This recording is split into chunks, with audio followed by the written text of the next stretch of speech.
ಇದು ಈ ಕಡೆ ಹಂಗೆ ಮುಂದೆಲ್ಲ ಕಡೆ ಇರುತ್ತೆ. ಇದು ಕ್ರಾಪ್ G1 ಸಂಜೀವಿನಿ ಜೆಲ್ ನಾವು ದ್ರಾಕ್ಷಿಗೆ ಬಳಸಿದ್ದೀವಿ. ಅದು ಚೆನ್ನಾಗಿ ಬಂದಿದೆ. ಅದರ ಗ್ರೋತು ಬರ್ತಿದೆ ಮತ್ತು ಸೈನಿಂಗ್ ಬರ್ತಿದೆ. ರೂಟ್ ಬೆಳವಣಿಗೆ ಆಗ್ತಿದೆ. ರೂಟ್ ಬೆಳವಣಿಗೆ ದ್ರಾಕ್ಷಿಗೆ ಚೆನ್ನಾಗಿ ಎನಿ ಟೈಮ್ ಯಾವಾಗ ಬೇಕಾದಾಗ ಬಳಸ್ಬೋದು.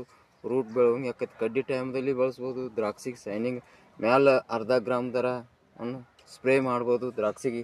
ಅದರ ಚೆನ್ನಾಗಿ ಬರ್ತಿದೆ. ಅದು ನಮ್ಮದು Bijapur district Tikota taluk crop G ಸಂಜೀವಿನಿ ಜೆಲ್ ಅನ್ನು ಭಾರಿ ಚೆನ್ನಾಗಿದೆ. ಅದ್ರ ಬಳಸಿದ್ದೀವಿ ನಾವು. 1 ವರ್ಷ ಆದ ಬಳಸಕತ್ತಿದ್ದೀವಿ. ಅದರ ಸಂಜೀವಿನಿ ಜೆಲ್ ಚೆನ್ನಾಗಿ ಬಂದಿದೆ. ಅದರ ದ್ರಾಕ್ಷಿಗೆ ಚೆನ್ನಾಗಿ ಬರ್ತಿದೆ. ಎಲ್ಲ ಬೆಳೆಗೆ ಚೆನ್ನಾಗಿ ಬರ್ತಿದೆ. ಮ್ಯಾಲೂ ಸ್ಪ್ರೇ ಮಾಡ್ಬೋದು. ಆದರೆ ವಾಟರ್ ಸೆಲೆಬಲ್ ಐತಿ. ವಾಟರ್ ಸೆಲೆಬಲ್ ಐತಿ.